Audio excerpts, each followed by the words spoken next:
Salut tout le monde, je vous retrouve aujourd'hui pour une nouvelle FAQ. FAQ qui n'était pas prévue. Bon, je sais que j'ai des FAQ, mais celle-ci, je ne vais pas la tourner parce que j'en ai tourné plein. J'ai profité d'avoir du temps devant moi. Les idées, je les avais parce que y a des trucs qui reviennent régulièrement. Les questions, je les connais. Ça va dans les groupes, ça va dans mes messages, quand on se discute comme ça. Donc, j'ai répondu à pas mal de questions et je publierai au fur et à mesure. Mais là, c'est une question qu'on m'avait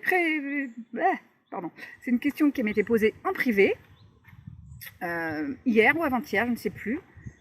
Et ça concerne les ados. Donc, j'ai déjà parlé pas mal d'Eris et Anaka du point de vue socialisation, parce que je sais que c'est un sujet qui inquiète beaucoup.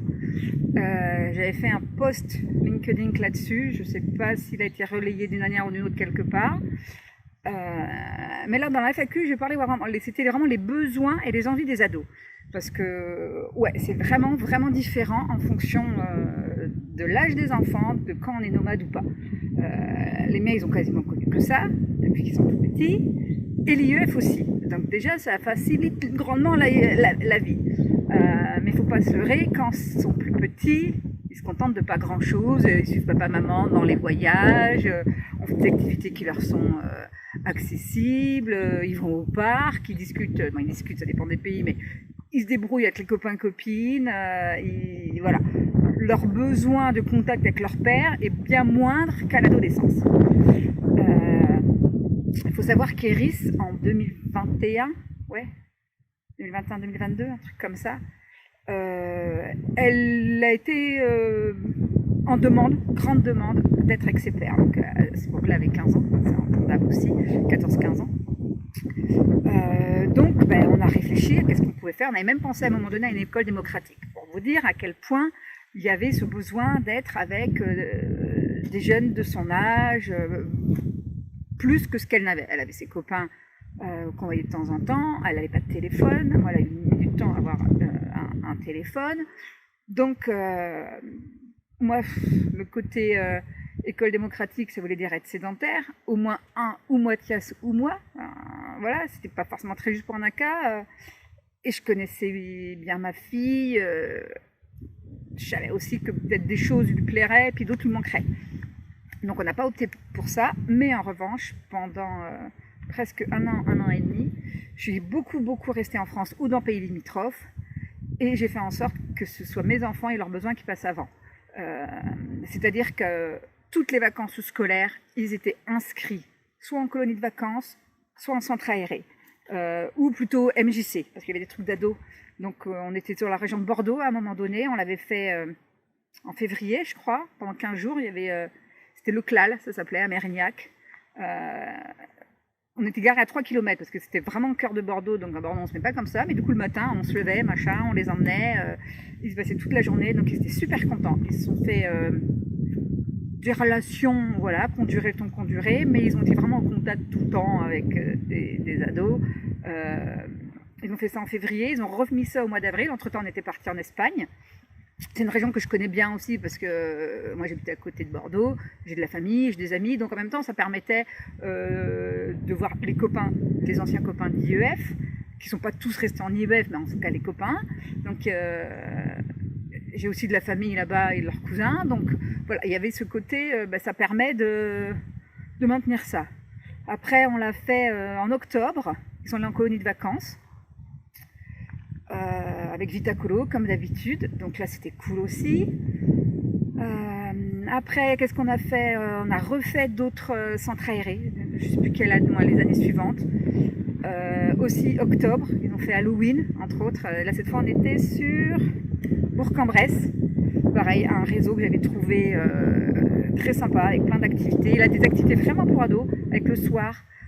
Il y avait des soirées organisées, des soirées films, il y avait des escape games géants, donc vraiment pareil, les 15 jours d'octobre, et ils y sont retournés aussi après.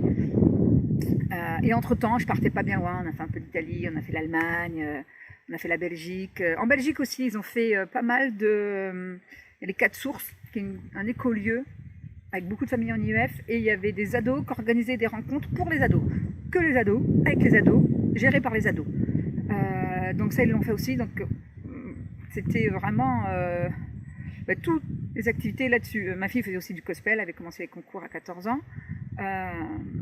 Donc, bon, moi j'aime aussi beaucoup le cosplay, le côté convention geek et tout, donc on en a fait encore plus qu'avant, parce que du coup elle faisait des concours, elle rencontrait d'autres jeunes passionnés comme elle, il y avait d'autres assos auxquels elle s'inscrivait, donc vraiment il y a eu un côté, bon on va faire tout ça. Anaka était moins en demande qu'elle, mais ça lui a fait plaisir aussi d'être en colonie de vacances, d'être aussi en centre. Il n'y avait pas d'obligation, mais il lui a proposé est-ce que tu veux le faire ou pas, et il a dit oui. Donc ça lui a permis d'être, voilà, pendant 1 an et demi, beaucoup plus au contact d'ados, de son âge, et de s'investir aussi après dans des relations virtuelles, parce qu'après elle a eu un téléphone, donc ça lui a permis d'avoir des communautés Discord. WhatsApp, elle s'en sert pas trop, mais avec quelques amis proches. C'est aussi comme ça qu'on est arrivé à Clone Lara, parce que c'était pas tant pour le diplôme, pour le côté scolaire. Moi, ce qui avait intéressant, c'était tout le côté club.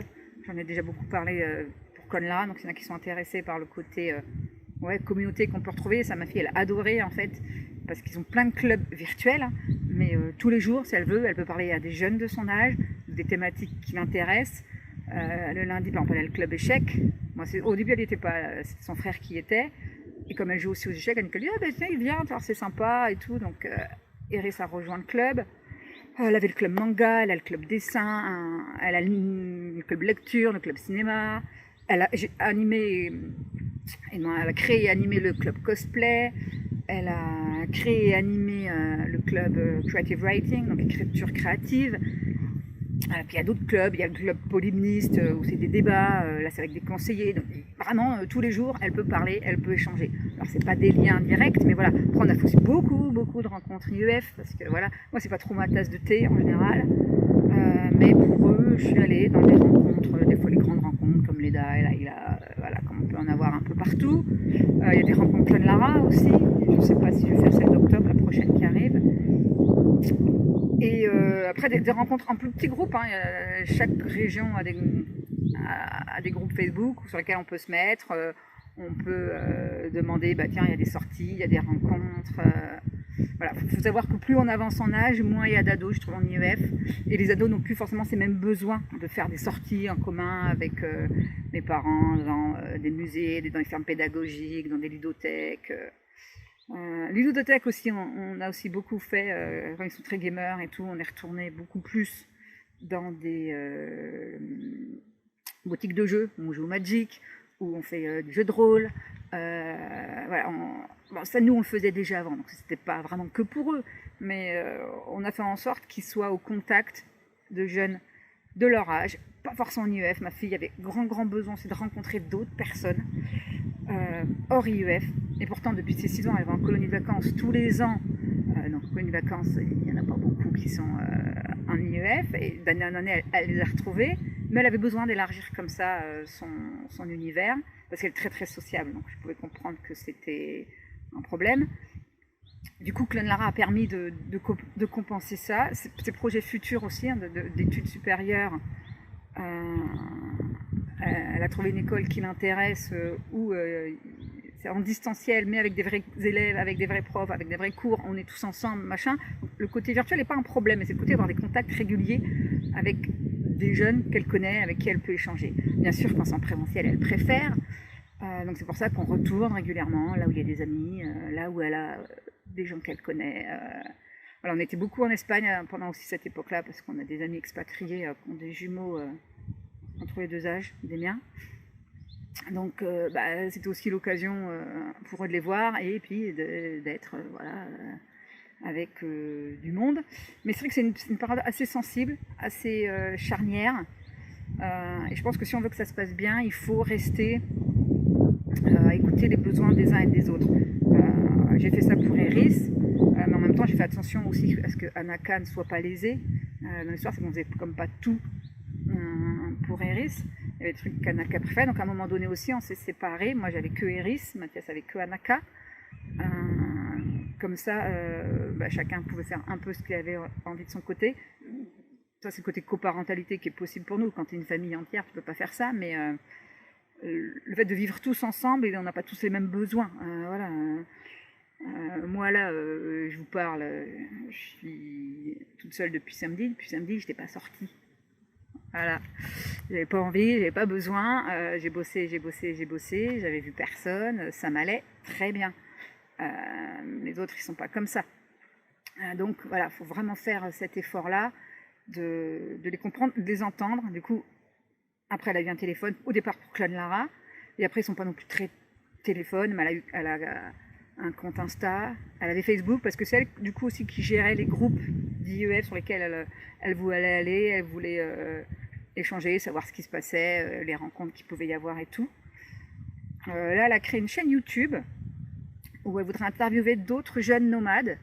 D'ailleurs, il faudrait que je relance un peu, parce que c'est un peu mon job quand même aussi, ça. Donc la chaîne YouTube, on participe tous dessus. Mais elle a vraiment à cœur d'échanger avec d'autres nomades,